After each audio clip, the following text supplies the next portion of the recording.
జీవనవాహిని మూడవ భాగం. రెండవ భాగంలో జీవన్ని దారి కాచి ఎవరో దెబ్బతీస్తారు. ఇక జీవన్ చెల్లి కూడా మమత ఆత్మహత్య ప్రయత్నం చేస్తుంది. జగన్నాథం గతం గురించి తెలుసుకుంటాడు జీవన్. కథ కొనసాగుతుంది. మమత, ఎందుకింత పనిచేసావు తల్లి? చెల్లెల్ని తీసుకొచ్చి పబ్లిక్ గార్డెన్స్లో కూర్చున్నాడు జీవన్. తల్లిని డిశ్చార్జ్ చేసి 2 రోజులు జనార్దనం ఇంటి నుంచి తమ ఇంటికి వచ్చేశారు. జనార్దనం బాబాయికి జీవన్ అత్యంత ఆప్తుడైనాడు. బాబాయ్ బాబాయ్ అంటుంటే నాన్న నాన్న అంటున్నట్లే ఉండేది అతనికి. జీవన్కి కూడా బాబాయ్ అంటే అపరిమితమైన ఆపేక్ష. నిస్సహాయురాలైన తల్లికి బాసటగా నిలబడ్డాడు. కొండంత ప్రేమను గుండెలో దాచుకొని కొసరంత ప్రతిఫలం ఆశించకుండా ఎంత సేవ చేస్తున్నాడు. జీవన్ గుండెల్లో అతని పట్ల కృతజ్ఞత. ఎప్పుడు మాట్లాడినా తల్లి ఆరోగ్యం గురించి, మమత బాగోగుల గురించి తప్ప మిగతా విషయాలకు ఏమాత్రం ప్రాముఖ్యం ఇవ్వని అతని ధోరణి చూస్తుంటే జీవన్కి తామందరూ ఈ ప్రేమ, ప్రణయం, వలపు వగైరా రకరకాల పేర్లతో పిలుచుకునే ఈ భ్రమాజనిత భావాలు ఎంత పేలవమైనవా అనిపిస్తోంది. చెల్లెల్ని అడిగి అసలు విషయం రాబట్టాలి. ఎందుకో అనుమానంగా ఉంది. ఏదైనా ప్రేమ వ్యవహారమేనేమో అని. ఇన్ని ఏళ్లపాటు ఆ రసవాహని నిండుగా ప్రవహిస్తూనే ఉంది. ఆ జీవన స్రవంతి చుట్టూ పూల మొక్కలు, స్నేహ సౌరభాలు వెదజల్లుతూనే ఉన్నాయి. ఇది ప్రేమ, ఇది ప్రకృతి రహస్యం. చెప్పు తల్లి, ఉన్నది ఉన్నట్లు చెప్పు. ఏ లోటు రానివ్వను. ఇన్నాళ్ళు నా బాధ్యత నేను మర్చిపోయి వ్యర్థంగా బతికాను. ఇప్పుడిక ఏ పొరపాటు చెయ్యను. ఎంత కష్టతరమైన పనైనా సరే నా చెల్లెలు అపురూపమైనది. దానికే అపురూపమైంది కావాలన్నా ఈ అన్న తెచ్చివ్వగలడు. చెప్పు తల్లి, తలవంచుకున్నది మమత. చెప్పమ్మా, నోరు విప్పింది. శ్రీధర్ సంగతి చెప్పింది. అతను నిన్ను చేసుకోవడానికి సుముఖంగానే ఉన్నాడా? ఉన్నాడన్నయ్యా. కానీ 2 చెల్లెళ్ళు పెళ్ళికున్నారు. డబ్బు అవసరం ఉంది. తల్లిదండ్రుల ఒత్తిడికి తట్టుకోలేకపోయాడనుకుంటాను. అంతగా డబ్బుకి విలువ ఇచ్చే మనిషి లేదన్నయ్యా.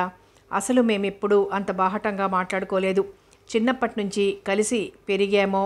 నాకు అతన్ని తప్ప మరెవరిని భర్తగా ఊహించుకోలేనంతగా అతన్నే చేసుకోవాలనిపిస్తుంది. మరెవరినైనా సరే కొనుక్కోవలసిందేగా. అవుననుకో అన్నయ్య. అమ్మని ఏదో యథాలాపంగా అడిగితే ఇప్పుడప్పుడే చెయ్యనని చెప్పిందట. అసలు ముఖాముఖి ఎవరూ డిస్కస్ చేయలేదు. మరెందుకు నువ్వు ఈ పని చేశావు? అదృష్టం బాగుంది కనుక సరిపోయింది. లేకపోతే తలవంచుకుంది మమత. దీనికే తొందరపాటు పనికిరాదు. సరే, నేను మాట్లాడతాను. నువ్వు చేసిన తెలివి తక్కువ పని వల్ల అమ్మకెంత సుస్థి చేసిందో చూసావా? ఏదో క్షణికోద్రేకంలో ఎంత పొరపాటు చేసింది తను. మమత పశ్చాత్తాపపడింది. తల్లితో కూడా ఈ విషయం చెప్పకుండా జనార్దనం దగ్గరికి వెళ్ళాడు జీవన్. బాబాయ్, మమతకి శ్రీధర్ని చేసుకోవాలనుంది. అతనికి వేరే సంబంధం కుదిరిందట కదా. ఈ పిల్ల నిరుత్సాహపడి ఇంత పనిచేసింది. శ్రీధర్న ఇన్నాళ్ళు వాళ్ళని గమనిస్తూ గుడ్డిగా ఉన్నందుకు సిగ్గేసింది. అవును బాబాయ్, ఎలాగైనా ఈ సంబంధమే కుదర్చాలి. అదేం బాధలేదు. కానీ మరో సంబంధం తాంబూలాలు పుచ్చుకునేంత వరకు వచ్చింది. తాంబూలాలు పుచ్చుకోలేదుగా. అది ధర్మమేనా? పీటల మీద పెళ్ళిళ్ళు చెడిపోతున్నాయి. ఇదో లెక్క. అయినా వాళ్ళని అడిగి చూస్తే పోలా. దాందేముంది, అలాగే మాట్లాడదాం. శ్రీధర్ తండ్రి ఇంట్లోనే ఉన్నాడు. నమస్కారం. నమస్తే, రండి కూర్చోండి. జీవన్ చూపులు నలుమూలలా సాగాయి. మధ్యతరగతి ఇంటిలానే ఉంది. జీవన్ మా సీతమ్మ గారి బాబు. నమస్కారం అండి. నమస్తే, కూర్చోండి. ఏమిటిలా దయచేశారు? రమ్మని కబురు చేస్తే నేనే వచ్చేవాణ్ణి కదా. కబురు చేసే విషయం కాదండి ఇది, నవ్వాడు జనార్దనం. ఏమిటన్నట్లు చూశాడు. ఏమీ లేదు. మీకో పెళ్ళిడికొచ్చిన అబ్బాయి ఉన్నాడు. మాకో పెళ్ళిడికొచ్చిన అమ్మాయి ఉంది. మీకా? మాకంటే సీతమ్మ గారికి వారి తరపున వచ్చాం కదా మేము. ఆహా, సీతమ్మ గారి అమ్మాయి మమత కదూ? అవును, ఆ పిల్లే. ఇదిగో వాళ్ళ అబ్బాయి జీవన్ ఈ విషయం మాట్లాడడానికే వచ్చాడు. అబ్బాయికి సంబంధం సెటిల్ అయిందే. తాంబూలాలు పుచ్చుకున్నారా? లేదనుకోండి, అంతా కుదిరినట్లే. దాందేముందిలేండి, మాటివ్వలేదుగా. ఎక్కడ కుదరదో అన్న భయం జీవన్కి. అసలు సంగతి పిల్లవాడు ఇష్టపడ్డారండి, జనార్దనం అన్నాడు. మాట్లాడలేదు శ్రీధర్ తండ్రి. అలా అని మీకేమీ తక్కువ చెయ్యం. జీవన్ బాధ్యత. ఆహా, దాందేముందిలేండి. మాట్లాడుకునేటప్పుడు అన్నీ సౌకర్యంగా ఉంటేనే మంచిది, జనార్దనం అన్నాడు. అవును జీవన్, ఒక్కసారి మా వాడొచ్చాక మాట్లాడి అలాగే మీరంతా మాట్లాడుకున్నాకే మళ్ళీ కలుస్తాం. కానీ అవతల వాళ్ళకంటే ఎందులోనూ తక్కువ చేయమండి, నవ్వాడు శ్రీధర్ తండ్రి. వస్తాం మరి. ఏ మాట? జనార్దన్, జీవన్ లేచారు. 2 రోజుల్లో సెటిల్ అయింది. శ్రీధర్ తండ్రి తృప్తిపడ్డాడు. 15,000 కట్నం, అన్ని లాంఛనాలు జరిపేట్లు జీవన్ తల్లిని ఒప్పించాడు. సీతమ్మకి కూడా తన ఆరోగ్యం దృష్ట్యా మమతకి త్వరగా పెళ్లి చేస్తేనే మంచిదనిపించింది. శ్రీధర్ తండ్రి అవతలి వాళ్ళకి ఉత్తరం రాసి పడేశాడు, మరో సంబంధం కుదిరిందని. తల్లి ఆరోగ్యం కుదుట పడేటప్పటికీ 10 రోజులు పట్టింది. ఇంటికి బయలుదేరాడు జీవన్. అతని మస్తిష్కం నిండా చిక్కుపడ్డ సిల్కు దారాల్లాగా ఆలోచనలు. అమ్మ దగ్గర డబ్బేమీ ఉన్నట్లు లేదు. 15,000 కట్నమైతే లాంఛనాలు అవి కలిపి 25,000 కావాలి. ఎలా? బాధ్యత తీసుకుని చెల్లెలు పెళ్లి చేయించాలన్న ఆశ, ఉత్సాహం బాగానే ఉన్నాయి. కానీ బరువు మాత్రం అతనికి ఏం తోచటం లేదు. మెదడు ఖాళీ అయిపోయినట్లుంది. తండ్రి గుర్తొచ్చాడు. బిడ్డను కన్న తండ్రి, ఆ బిడ్డ బాధ్యత అణు మాత్రం తీసుకోని మనిషి. తను మాత్రం ఆయన్నే ఆశ్రయించాలా? జీవన్కి ఇష్టం లేదు, కానీ తప్పేటట్లు లేదు. తండ్రి అసలు మాట్లాడటం లేదు. ఎక్కడికి వెళ్ళావని కానీ, ఎప్పుడొచ్చావు అని కానీ అడగలేదు. హైదరాబాద్ వెళ్ళాక కాలేజీకి సెలవు పెడుతూ ఒక లెటరు, తండ్రికి వివరాలు రాస్తూ ఒక లెటర్ రాశాడు, అంతే. ఈ తరహా సాధింపుకి జీవన్కి బాధ వేసింది. ఏదో ఒక మాట తండ్రిని తను నిర్లక్ష్యం చేస్తున్నానన్న చిన్న భావన ఉన్నా తండ్రి ప్రవర్తన, తల్లి ఎడల ఆయన క్రూరత్వం గుర్తుకొచ్చి ఆ కాస్త సానుభూతి పోయింది. తండ్రిని అడక్క తప్పేట్లు లేదు. హైదరాబాద్ నుంచి వచ్చిన మర్నాడు మోహన్ దగ్గరికి వెళ్ళాడు. లేదు, తను లేకుండా సాధారణంగా ఎక్కడికి వెళ్ళదు మోహన. మురళి గుర్తొచ్చాడు. తను ఆసుపత్రిలో ఉండగా మోహన్తో వచ్చాడు. ఎక్కడికి వెళ్ళిందండి? తెలియదు బాబు. మురళిను అమ్మాయి కలిసి వెళ్ళారు. 1 గంటలో వచ్చేస్తానన్నారు. మురళి అతనంటే అప్పుడే ఒక భావన, అయిష్టం, వ్యతిరేకత ఏర్పడిపోయింది. నిష్కారణంగా అతనంటే వైరం ఎందుకు? తన మనస్తత్వం తనకే అంతు దొరకటం లేదు. మొత్తానికి అతనంటే తీవ్రమైన కోపం, అసహ్యం, అంతకు మించి ఈర్ష్య. ఎందుకు? మోహన అతనితో కలిసి బయటికెళ్ళినంత మాత్రాన తన సంస్కారం ఇంతేనా? జీవన్ ఏదో తెలియని నిరుత్సాహంతో వెనక్కి తిరిగాడు. మోహనను సలహా అడుగుదామనుకున్నాడు. మోహన తప్ప తనకు సలహా ఇచ్చేంత దగ్గరవారు ఎవరున్నారు? మోహన జీవితంలోకి వచ్చాక ఏదో వెలితి పూరించినట్లయింది. అమ్మ చెల్లి దొరికాక అసలు ఇక కొరత లేదనిపించింది. కానీ జీవితం ఎప్పుడూ అసంపూర్ణ చిత్రంగానే ఉంటుందేమో, అది దాని లక్షణమేమో. ఒక వీడ్కోలు, ఒక ఆగమనం, ఇన్ని కోర్కెలు, అన్ని స్వప్నసారికలు. తను ఎక్కువగా ఆలోచిస్తున్నాడా? జీవన్ ఏది ఏమైనా తండ్రిని అడగడానికే నిశ్చయించుకున్నాడు. నాన్న, చాలా కాలానికి డైనింగ్ టేబుల్ దగ్గర కలిశారు తండ్రి కొడుకు. వీరయ్యకి భయంగా ఉంది. ఈ మధ్య ఇంట్లో శ్మశాన నిశ్శబ్దం. అసలు ఎప్పుడూ ఆ ఇల్లు నిర్మానుష్యంగా ఏదోగా ఉంటుంది. అదే భరింపలేకుండా ఉంటే ఇప్పుడీ కొత్త జంజాటం. తలెత్తి చూశాడు రంగనాథం. నాకొక 10,000 కావాలి. చురుక్కుమనేట్లు చూశాడు. లేవు, నిష్కర్షగా సమాధానం. గొడవ చేస్తాడని అనుకున్నాడు, కానీ ఇలాంటి ఖచ్చితమైన సమాధానం వస్తుందని అనుకోలేదు. నాన్న, ఎందుకు అని కూడా అడగకుండానే లేదు అని సమాధానం ఇచ్చావు. ఏం ఇవ్వకూడదా? నా డబ్బు నా దగ్గర ఉందో లేదో నాకు తెలుసు. నీకు ఇప్పుడంత అవసరం ఏమీ లేదని కూడా తెలుసు. ఏం తెలుసు నాన్న మీకు? నేనెందుకు ఈ డబ్బు అడిగానో తెలిస్తే నువ్వు ఈ సమాధానం ఇచ్చేవాడివి కాదు. ఏం? ఎందుకని? ఎందుకనా? నా చెల్లెలు పెళ్లి కోసం కావాలి నాన్న. నా చెల్లెలు ఎవరో తెలుసా? నీ కూతురు, నీ కన్న కూతురు. అబ్బో, చెల్లెలు పెళ్లి చేసేంత వరకు వచ్చావే. నీకొక గతి లేదు, నీ మెడకొక డోలా. అవును, నాకు గతి లేదు. కానీ అందరం ఉండి ఎవరూ లేని దిక్కుమాలిన స్థితిలో ఉన్న నా చెల్లెలి బాధ్యత పూర్తిగా తీసుకోవాల్సిన తండ్రి మర్చిపోయినా నేను ఒక మనిషిగా ఆ బాధ్యత తీసుకున్నాను. మీకు సిగ్గేయటం లేదు? ఎందుకురా? ఎందుకు సిగ్గు? ఎందుకా? ఇంత అమానుషంగా ఉన్నందుకు. నేను కాదురా, మీ అమ్మ, అదే ఆ సీతమ్మ గారు సిగ్గుపడాలరా. చెట్టంత మొగుణ్ణి, సిరి సంపదను వదులుకుని గాలిదానిలాగా బతుకుతోందే, అందుకు సిగ్గుపడాలి. అనుభవించని, అది చేసిన తప్పుకి దాన్నే అనుభవించని. తప్పొప్పుల పట్టిక వేస్తారా నాన్న? వెయ్యండి. ఎవరి ఆత్మను వారే పరీక్షించుకుంటే ఎవరి తప్పులు ఎక్కువో, ఎవరి తప్పులు తలదించుకోవాల్సి వస్తున్నవో తెలుస్తుంది. అసలు ఇంతకీ ఏమంటావురా? 6 100 100 6 నేను నీకు నయా పైసా ఇవ్వను. అంతేనా? అవును, అంతే. నాన్న, కొన్ని పొరపాట్లు చేసి దిద్దుకునేవి ఉంటాయి. నువ్వు మాత్రం సరిదిద్దుకోలేని తప్పులు చేస్తున్నావు నాన్న. నీకు మిగిలేది అశాంతి, అసౌఖ్యమే తప్ప ఏమీ ఉండదు. పోనీవోయ్, నాకేమిటి? నేను ఒకరి కింద చేయి చాచి బతకనక్కర్లేదు. ఇంకా అవసరమైతే ఆ అవసరం ఉన్న వాళ్లే వస్తారు నా కాళ్ళ దగ్గరికి. అదా మీ పంతానికి కారణం? అమ్మ రాదు. మా అమ్మ ఎవరి కాళ్ళ దగ్గరికి పోదు, పోనివ్వను. నేనుండేంత వరకు ఆమెకు ఆ గతి పట్టనివ్వను. అబ్బా, మొనగాడు తెస్తాడండి 10,000. తెస్తాను. నా చెల్లెలి పెళ్ళి నా చేతుల మీదుగా చేసి నువ్వు సిగ్గుపడేలా చేస్తాను. నీ వల్ల కాదు. నేను సీతమ్మ కొడుకుని, అనుకున్నది సాధించటం, పోరులో గెలవటం, ఈ రక్తం లక్షణాలు. అవాక్కైపోయాడు రంగనాథం. జీవన్ పచ్చని మొహం రక్తారుణిమకు మారింది. ఆనాటి సీతరూపం, అదే స్వభావం, అదే పట్టుదల. మగవాడిని కదా అని ఇష్టం వచ్చినట్లు చేస్తే ఒప్పుకుని ఉండేదాన్ని కాదు నేను పౌరుషం, ఆత్మవిశ్వాసం ఉన్నవాణ్ణే. ఇన్నాళ్ళు మీ ఇష్టం వచ్చినట్లు ఏం చేసినా ఎందుకు కూరుకున్నానో తెలుసా? కేవలం మన ఇద్దరి కుటుంబాల పరువు ప్రతిష్టల కోసం. హద్దు దాటిపోయారు మీరు. మీ జీవితంలో మీరు చేసిన తప్పులు దిద్దుకోలేరు. విరిసై విరియని మొగ్గలాంటి లక్ష్మిని కాముకత్వానికి సాధనంగా వాడుకున్నారు. దాని బలహీనతను అవకాశంగా తీసుకుని క్రూరమైన మీ ఆకలి తీర్చుకున్నారు. ఒక కూని కోరుకు మీకు తేడా ఏమీ లేదు. కనీసం మీరు మీ పొరపాటు గుర్తించైనా ఉంటే సంతోషించేదాన్ని. అందుకు కూడా మీరు సిద్ధంగా లేరు. ఇలాంటి దుర్మార్గాలు జీవితాంతం చేసుకుంటూ పోతుంటే ఆమోదించి మీ దగ్గర పడి ఉండడానికి నేను పశువును కాదు, మనిషిని. అందుకే వెళ్ళిపోతున్నాను. కడుపులో మీ బిడ్డని మోస్తూ మీరు చేసిన దుర్మార్గానికి ప్రతిఫలంగా ఆ బిడ్డ మీద మీ నీడ కూడా పడనివ్వను. ఆనాటి సీత మాటలు ప్రతిధ్వనిస్తున్నాయి. మళ్ళీ అదే సన్నివేశం. ఆ రోషమే, ఆ పట్టుదలే, ఆ ఆత్మవిశ్వాసమే. రంగనాథం జీవితంలో రెండోసారి ఓడిపోయాడు. తండ్రి దగ్గర నుంచి సరాసరి మోహన దగ్గరికి వెళ్ళాడు జీవన్. ఆమె ఇంట్లోనే ఉంది. రా జీవన్, ముందు నాకు కాఫీ ఇవ్వు మోహన. తెచ్చింది. వేడి వేడి కాఫీ గొంతు దిగాక కొంచెం రిలీఫ్గా అనిపించింది. అతని వాలకం చూస్తేనే మోహన్కి అర్థమైపోయింది అతను బాగా లేడని. జీవా, ఏం అలా ఉన్నావు? బాగాలేదు మోహన. తెలుస్తూనే ఉంది. ఎందుకలా ఉన్నావంటాను. ఏం చెప్పను, చిక్కుల్లో ఉన్నాను. నీకెందుకులే జీవా. నాకెందుకా? కనీసం నీ బాధ ఇది అనైనా నేను తెలుసుకోకూడదా? మోహన, అవును జీవా. ఏముంది? అప్పుడు బెడ్ మీద నుంచి ఇంకా లేవనైనా లేదు. చెల్లాయి ఆత్మహత్యా ప్రయత్నం చేసిందని కబురు. పరిగెత్తాను.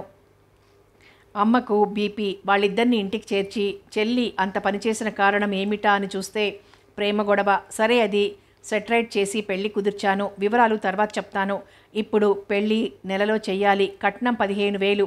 అంతా కలిపి 25,000 అవుతుంది. ఏం చేయాలో తోచకుండా ఉంది. అసలు ముందు నిన్ను సలహా అడుగుదామని వచ్చాను. నువ్వు లేవు. మురళి నువ్వు పనుండి బయటికెళ్ళాం. నాన్నగారిని అడిగాను. ససేమిరా ఇవ్వనన్నారు. మండిపడుతున్నారాయన. జీవా, నీ దగ్గర అస్సలు లేవా? ఉంది. ఒక 5,000 దాకా ఉంటుంది. నా దగ్గర రెడీ క్యాష్ ఒక 5,000 ఉంది. అది ఇది కలిపి 10 అనుకో. కొంత మా అమ్మగారి దగ్గర లేకుండా ఉంటుందని నేను అనుకోను. ఏమున్నా మరో 5 అన్నా అయితే 10 15 అమ్మ దగ్గర ఉన్నా సరిపోతుంది. కట్నం ఎంత? 15,000. పైన ఒక 10 అయితే చాలే జీవా. అవుననుకో. అనుకో ఏమిటి? నువ్వు అలా ఉండు, నేను చేస్తాను. ఏమిటి? పెళ్ళి. నవ్వాడు జీవన్. ఎందుకేం ఆ నవ్వు?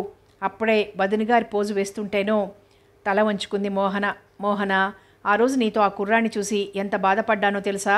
ఆశ్చర్యం వేసింది. ఎందుకో తెలీదు. అతనంటే కోపం, కసి. పోనీ జీవా, ఆ సంగతి వదిలేయి. అతని పెదవులు తన చేత్తో మూసింది. ఆ చెయ్యి అలాగే అందిపుచ్చుకొని గుండెల మీదికి లాక్కున్నాడు. మోహన, ఎంత దిగులు పడ్డానో తెలుసా? ఎంత కృంగిపోయానో తెలుసా? తమకంతో నిండిపోయిన ఆ గొంతులో ఎంత ఆత్మీయత, ఎంత తన్మయత్వం. అవునా జీవా? మోహనకి మాటలు రావడం లేదు. మోహన, జీవితమంతా ఒంటరిగా చాలా దీర్ఘమనిపించింది. ఇంకా తోడు లేకుండా ఒక్క అడుగు కూడా వెయ్యలేను. నేను లేనా జీవా? అవును, నువ్వున్నావు. నాకు నువ్వు లేవేమోనని ఈ గుండె ఎంతగా కళవళపడిందో తెలుసా? నీ రుణం తీర్చుకోలేను మోహన. నాకు మళ్ళీ జీవం ఇచ్చావు. జీవా. ఒక్కటే మాట ఆమె గొంతులో. ఒకరి కౌగిలిలో ఒకరు. ఉద్రేకం, కోరిక లేని భావైక్యం. రాజీ పెళ్ళి తప్పిపోయింది. మామూలుగానే కాలేజీకి వెళ్ళొస్తుంది. నా తల్లి బంగారం, మహాలక్ష్మి లాంటి దంటూ మురిసిపోయిన ఆ తల్లి జాతకం అట్లాంటిది. రాతలో ఉండొద్దు బుధనష్ట పుటక. అలాంటి నిష్ఠూరాలు తనలో తనే అనుకుంటోంది. ఎంతో ఉత్సాహంగా పెళ్లి ఏర్పాట్లను గురించి చర్చిస్తూ ఆనందపడిపోయిన తండ్రి నిర్లిప్తంగా ఉండిపోతున్నాడు. రొటీన్. ఏ ఉత్సాహం లేదు, ఏం హడావుడి లేదు. రాజీకి ఇది అవమానంగా తోచింది. ముందు తల్లిదండ్రుల మీద కోపం వచ్చింది. తర్వాత తన మీద తనకే కోపం వచ్చింది. జీవితం మీద రోత పుట్టింది. చివరికి ఇంతటికి కారణమైన అవతలి వాళ్ళ మీద, ముఖ్యంగా శ్రీధర్ మీద కసి, అసహ్యం. జీవితాన్ని సాధించాలనే పట్టుదల పెరిగింది. కొత్తగా టైపు, షార్ట్ హ్యాండ్ నేర్చుకుంటోంది. క్షణం తీరిక లేకుండా చేసుకుంది. బీకామ్ ఫైనల్ ఇయర్, ఇంకా నయం ఈ పెళ్లిని నమ్ముకొని చదువుకు సున్నా పెట్టలేదు అనుకుంది. ఏమైనా సరే తన లక్ష్యం సాధించాలి. ఆలోచనల్లో రోడ్డు దాటుతూ స్కూటర్కి అడ్డం వెళ్ళింది. సడన్గా అతను బ్రేక్ వేయకపోతే ప్రమాదం జరిగేదే. ఎక్కడ చూసి నడుస్తున్నారండి అంత వయ్యారంగా? రాజీని చూసి ఆగిపోయాడతను. ఈవిడ ఇద్దరికీ గుర్తొచ్చింది. మీరంటే మీరనుకున్నారు. ఆల్ ఇండియా రేడియో యువజన కార్యక్రమంలో ఒకసారి ఇద్దరూ పాల్గొన్నారు.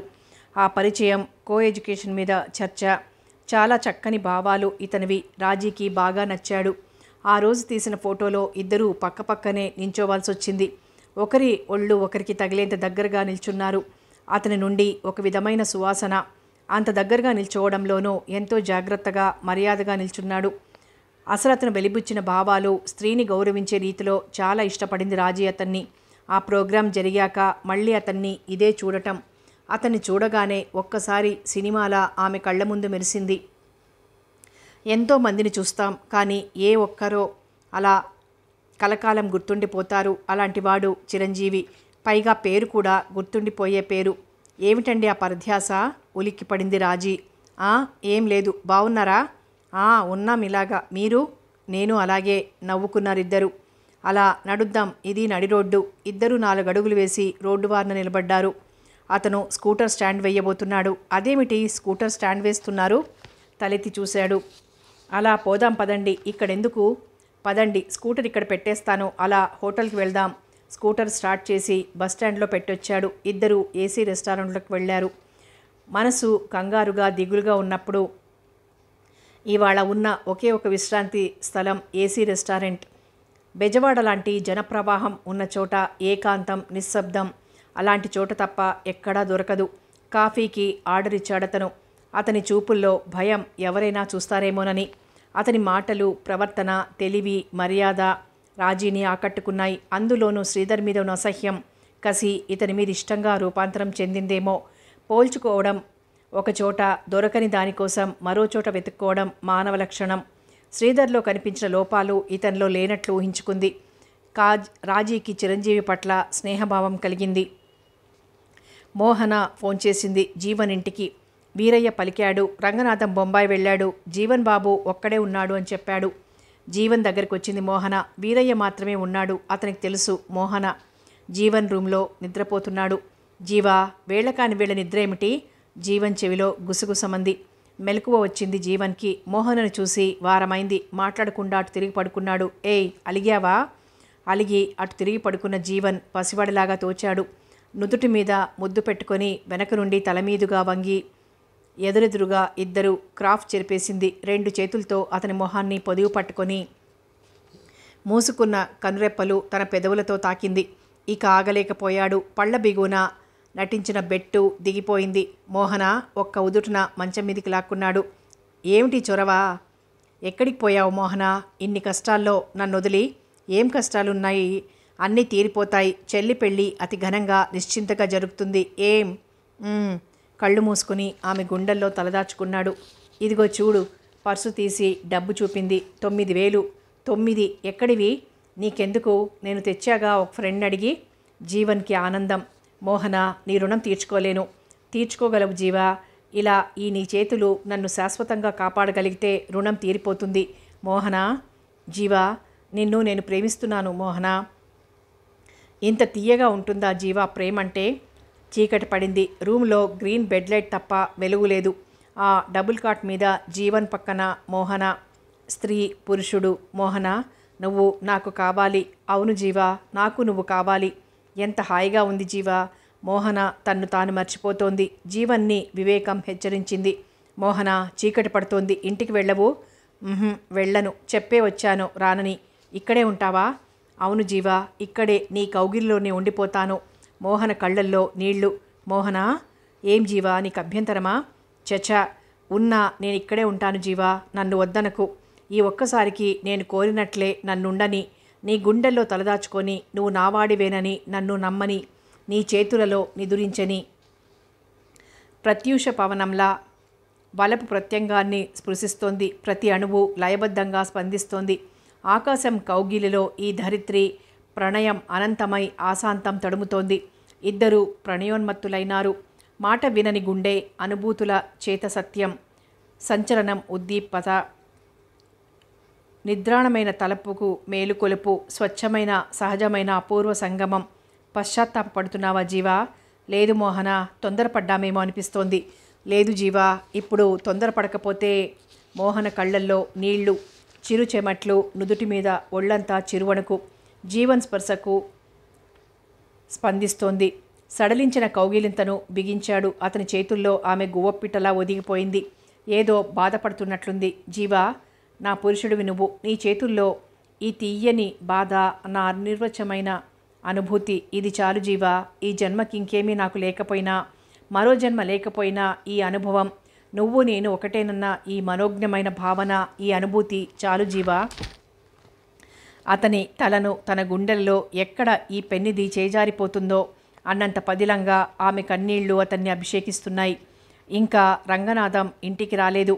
నీ దగ్గర డబ్బేమీ లేదా అంటే పరువు కోసం 5,000 చెప్పాడే కానీ రూపాయి లేదు. తండ్రి కోసం చూస్తున్నాడు. ఆయన వచ్చాక ఇంట్లో దొంగిలించో కనీసం 6,000 తీసుకుపోవాలని నిర్ణయించుకున్నాడు. తల్లికి ఉత్తరం రాసి పడేశాడు. ఒక 2 రోజుల్లో వస్తానని ఆలోచనలతో తలమునకలవుతున్నాడు.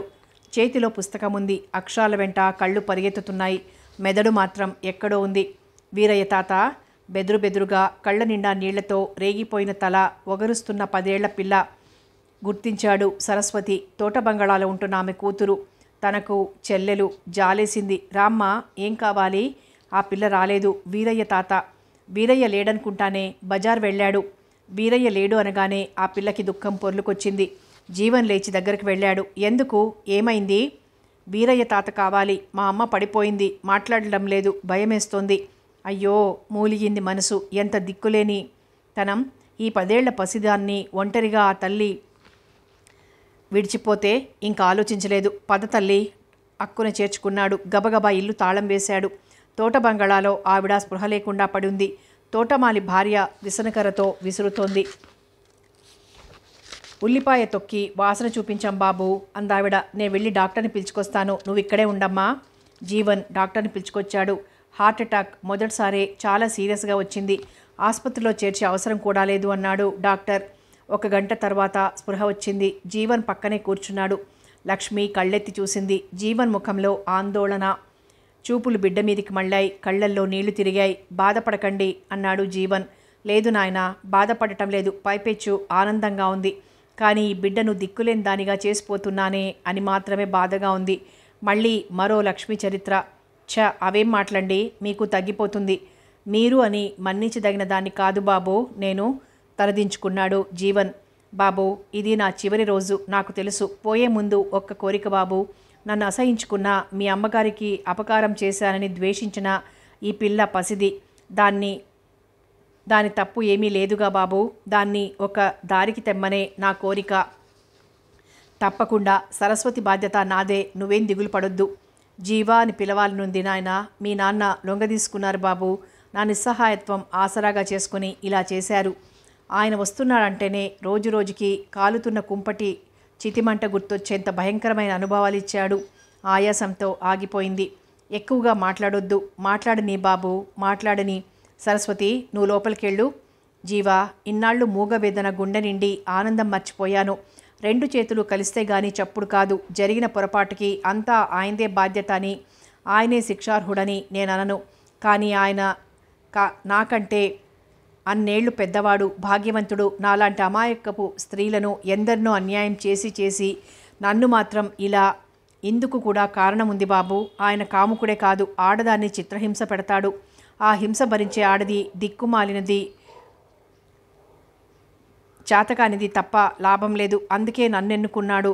ఆ హింసే నా ఆరోగ్యాన్ని ఇంత దిగజార్చింది.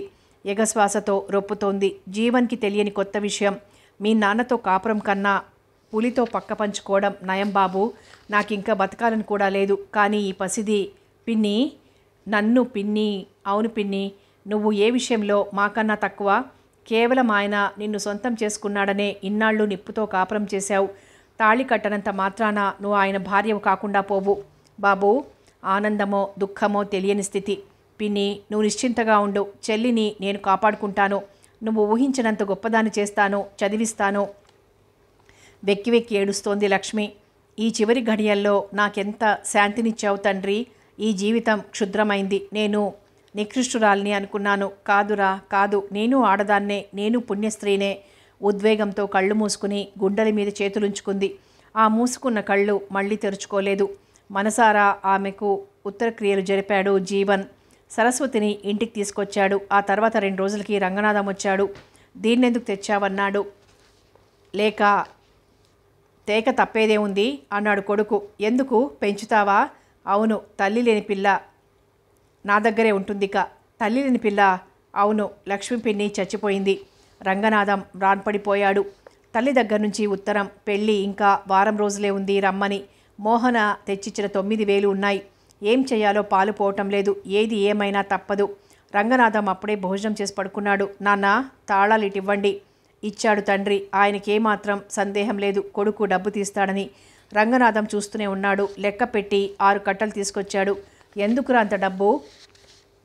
ధర్మంగా అడిగాను, మీరివ్వలేదు. ఇది నేను ఏ చెడ్డ పనికి తీసుకోవడం లేదు. న్యాయంగా ఎందుకు ఈ డబ్బు ఉపయోగపడాలో అందుకే తీసుకున్నాను. క్షమించండి, మీ అనుమతి తీసుకోకుండా ఈ పని చేశాను.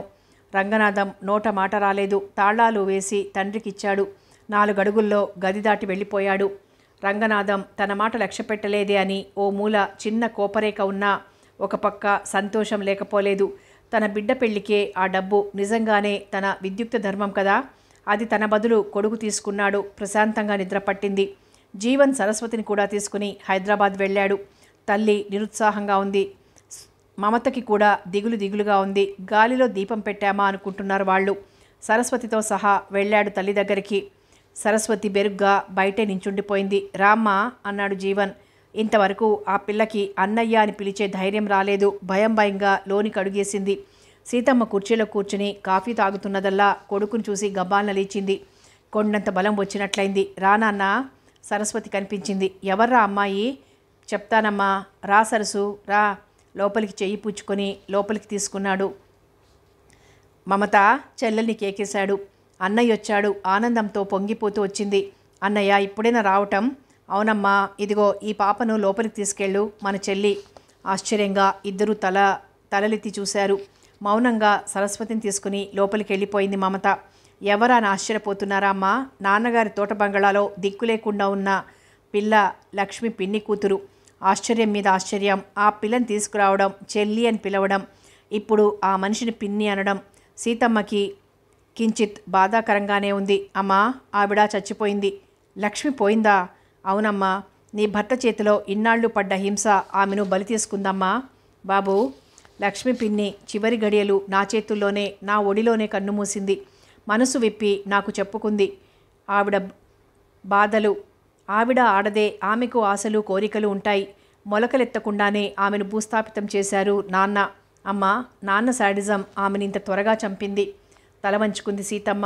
ఏ విషయాన్నైనా తానుగా కొడుకు ముందు పెట్టలేకపోయిందో అది అతనికి తెలిసిపోయింది. నువ్వెందుకమ్మా తల వంచుకోవడం? ఆయన సిగ్గుపడాలి. ఏం నాకేమైనా కానీ.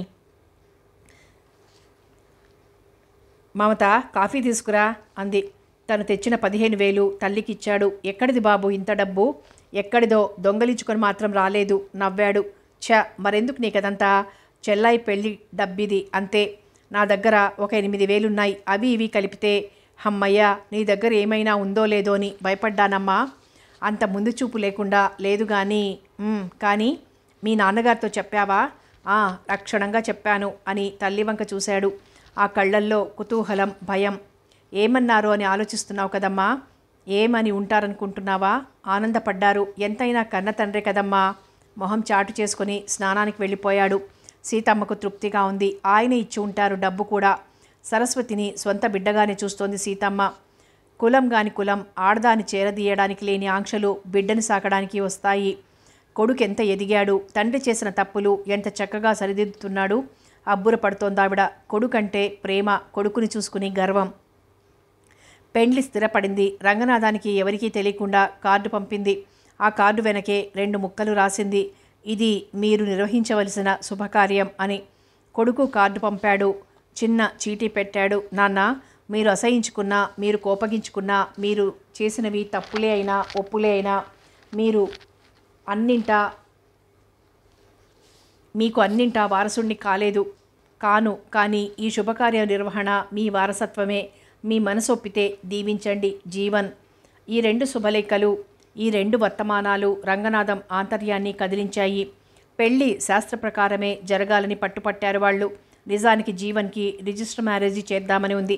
కానీ అంతా వాళ్ల ఇష్ట ప్రకారమే జరిగింది. తన ఇష్ట ప్రకారం జరగకపోయినా చెల్లెలి పెళ్లిలో అత్యంత ఆనందానుభూతి దొరికింది. పసుపు బియ్యం కలిపి తలంబ్రాలుగా నేల నిండావే. బియ్యపు గింజైనా మట్టిపాలు చేసే రోజులు కావే ఇవి. జీవన్కి బాధ అయినా తప్పదు. కొన్ని యుగాలుగా పాతుకుపోయిన సంస్కారం ఇది. కాలానుగుణంగా మార్పులు చేర్పులతో ఇప్పటికీ రూపానికొచ్చింది. కొబ్బరి ఆకులు, సాంబ్రాణి, పసుపు, అత్తరు, గంధం వాసనలు, అదో రకం కమ్మదనం. జీవన్ హడావిడిగా తిరుగుతున్నాడు. ఏం కావాలన్నా ప్రతివాళ్ళు వచ్చి అతన్నే అడుగుతున్నారు. జీవన్కి ఈ అనుభవం చాలా గొప్పగానూ సంతోషంగానూ ఉంది. పీటల మీద కూర్చున్న చెల్లిని, బావగారిని చూసుకుని మురిసిపోతున్నాడు. జీవితంలో తను సాధించిన మొదటి విజయం, నెరవేర్చిన మొదటి బాధ్యత. అతనికి గుండె నిండా ఆనందమే. పందిరి గుంజన అనుకుని నిలబడి చూస్తున్నాడు ఆ వివాహ వేడుకని. వెనకెవరో గుసగుస. అతనే మమత వాళ్ళన్నయ్య. వెనక్కి తిరిగి చూద్దామనుకుని కూడా ఆగిపోయాడు.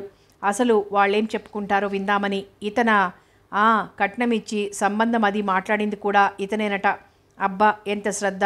ఈ కాలంలో కూడా అక్క చెల్లెళ్ళ మీద ఇంత ప్రేమ ఉన్నవాళ్ళున్నారా? డబ్బు కూడా మన వాళ్ళు ప్రేమలు కురిపిస్తారు. టన్నులు టన్నులు. డబ్బు దగ్గరికి వచ్చేటప్పటికి నిజమే, చెప్పుకోదగ్గ విషయమే. వింటుంటే జీవన్ ఛాతీ 4 అంగళాలు పెరిగింది. ఆహా, నా నిర్వాకం అనుకుంటూ. అసలు ఇది మిస్ అయిపోయిన బస్సు. అంటే ఈ ఈ సంబంధం ఇంతకుముందే మరో అమ్మాయికి స్థిరపడిపోయింది.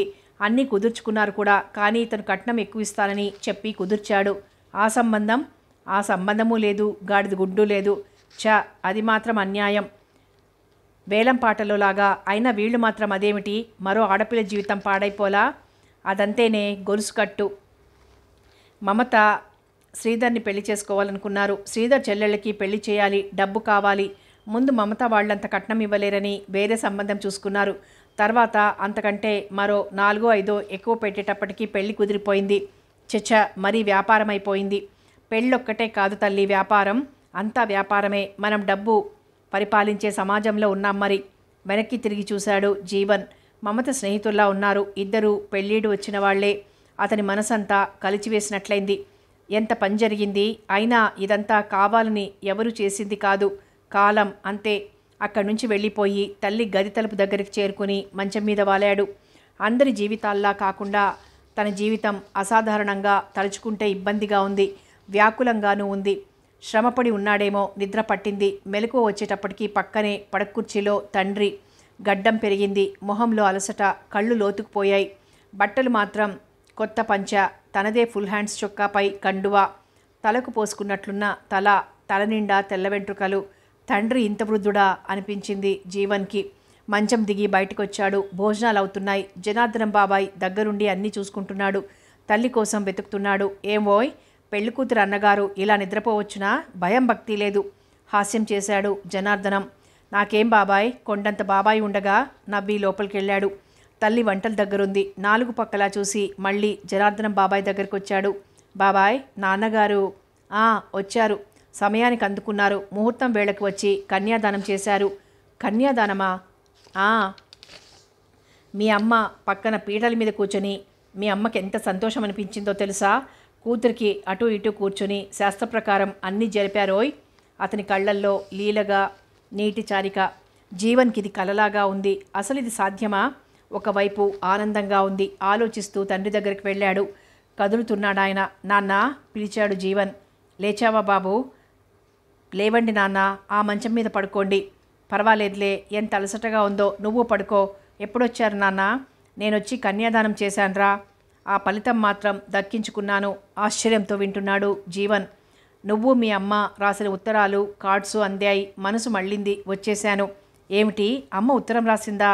నీకు తెలీదు. అవునరా జీవా, ఒకే ఒక్క లైను రాసి నాలో రాక్షసుణ్ణి చంపేసిందిరా. నీ 3 లైన్ల ఉత్తరం నాలో మనిషిని నిద్రలేపింది. నాకు చాలా ఆనందంగా ఉంది. జీవన్కి మలుపు భ్రమ జనితం వాస్తవం. అయినా అతనికి మనసులో కించిత్ కోపముంది తండ్రి మీద. పోన్లేండి నాన్న, మీకు కోపం పోయింది, అదే చాలు నవ్వాడు రంగనాథం. జీవన్ సెలవులైపోయాయి. నాన్న ఇక ఇక్కడి నుంచి కదిలేలా లేదు, రమ్మనడానికేమో మొహమాటంగా ఉంది. అన్నయ్య, నువ్వు గమనించావో లేదో కానీ అమ్మ నాన్న ఎంత ఇదిగా ఉన్నారో. ఇదిగా అంటే మరి అమ్మేమో నాన్నగారికి అన్నం నే పడతాలే అమ్మా, నువ్వు రెస్ట్ తీసుకోమంటే వద్దమ్మా, ఆయనకి కాస్త ఉప్పు కారం తగ్గించి వండినవి అవతల అలమార్లో దాచాను, నువ్వు అన్నయ్య వాళ్ళకు వడ్డించు అంది. అంటే ఆవిడికి నాన్న కన్నం మరొకళ్ళు పెట్టడం కూడా ఇష్టం లేదన్నమాట. అవునరా, అమ్మకి ఎంత ప్రేమ నాన్నగారంటే, ఇంతకాలం ఎలా ఉందో. అన్నయ్య, అసలు నాన్నగారు ఎంత మారిపోయారో చూసావా? అన్న చెల్లెళ్ళిద్దరూ తల్లిదండ్రుల అన్యోన్యతకి ముచ్చట పడుతున్నారు. జీవన్కి ఒక రకంగా గర్వంగా ఉంది, ఆనందంగానూ ఉంది. జీవా, నాన్నగారికి ఆకుకూరలైతే ఈ వయసులో తొందరగా జీర్ణమవుతాయి, 5-6 రకాలు తీసుకురా. జీవా, నాన్నగారికి కందిపప్పు వేడి చేస్తోంది, పెసరపప్పు తీసుకురా. నాన్న, జీవా, కోడి మాంసం వద్దురా, నాన్నగారికి ఏట మాంసమే ఇష్టం, మార్కెట్లో కుందేలు మాంసం దొరుకుతుందేమో.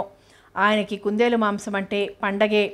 కాసేపు ఆగండి, ఏమంత కొంపలంటుకుపోతాయి, మళ్ళీ నీళ్లు కాగేటప్పటికి ఆలస్యం అవుతుంది, స్నానం చేసి నిద్రపోతారు నాన్నగారు. ఇప్పటికీ 8 గంటలు దాటింది. ఒరేయ్ జీవా, ఆ రేడియో తగ్గించు, నాన్నగారు నిద్రపోతున్నారు. హోటల్లోలా ఏమిటా సౌండు? అది నాన్నగారి కంచం, అందులో మరొకరు తింటే ఆయన ఊరుకోరు. ఇలా రోజుకు ఎన్నిసార్లు వింటున్నారు వాళ్ళు అమ్మ నోట్లోంచి. అప్పుడప్పుడు జీవన్, అమ్మా ఏవైనా సరే నేను ముందు స్నానం చేస్తాను, బయటికి పోవాలి అంటూ మొండికేయడం. మా నాయనగా, మళ్ళీ నీళ్ళు పట్టాన కాగవురా, ఆయన భోంచేయడానికి ఆలస్యం అవుతుంది, మళ్ళా అరగదు. ఇలా తల్లి బ్రతిమిలాడడం, అన్నా చెల్లెలు జోగ్గా నవ్వుకోవడం అంతా తమాషాగా కొత్తగా ఉంది. భర్త భార్య అంటే ఇంత స్వంతధనం ఉంటుందా? భర్త భార్య అయితే ప్రపంచమంతా ఒకరి చుట్టూ ఒకరికే అయిపోతుంది కాబోలు. అమ్మ నాన్న ఇన్ని సంవత్సరాలు ఎంత గొప్ప అనుభూతిని, ఎన్ని అనుభవాలని పోగొట్టుకున్నారు. జీవన్కెందుకో నవ్వొచ్చింది. అమ్మ నాన్న పోగొట్టుకున్నవి అనుభవాలు, అనుభూతులేనా? తనకు చెల్లికి ఎన్ని సమస్యలు సృష్టించారు. అమ్మ ఒడిలో నిశ్చింతగా ఎదగాల్సిన తనకు ఆ మాధుర్యమే లేకుండా చేశారు. తండ్రిగా బాధ్యత తీసుకుని చెల్లెలి బ్రతుకును తీర్చిదిద్దవలసిన వాడు ఆ బాధ్యతను నెరవేర్చకపోగా అదనంగా సరస్వతిని అప్పగించాడు. జీవన్ ఆలోచనలు ఇంకా సాగనివ్వలేదు. గతం విస్మరించి బ్రతకడమే అవసరం అనుకున్నాడు. తండ్రి ఇక్కడుంటేనే మంచిది అనే నిర్ణయానికి వచ్చాడు. తండ్రిని వస్తావా అని అడగనూ లేదు, తండ్రి వస్తానని అననూ లేదు. తల్లి మొహంలో మునుపు లేని కళ, నిండుదనం. తల్లి మీద కించిత్ కోపం కూడా వచ్చింది. ఏమిటి ఆడవాళ్ళు, భర్త అనగానే భర్తే ఏమిటి, తన అనుకునే మగాడు ఎన్ని చేసినా ఈ సహనం ఎక్కడి నుంచి వస్తుంది వీళ్లకు? ఏమోలే, తన అనుభవం చాలదనిపించింది జీవన్కి. ఇంత చేస్తే తనకంటే అమ్మకి నాన్నే ముఖ్యమా అని ఉడుక్కున్నాడు. అమ్మ చేసే సేవలు నాన్న గుర్తిస్తున్నాడులే అని తృప్తి కూడా పడ్డాడు. జీవన్ సెలవులు అయిపోయాయి, వెళ్ళిపోయాడు. మమత అత్తవారింటికి వెళ్ళింది. కథ కొనసాగుతుంది.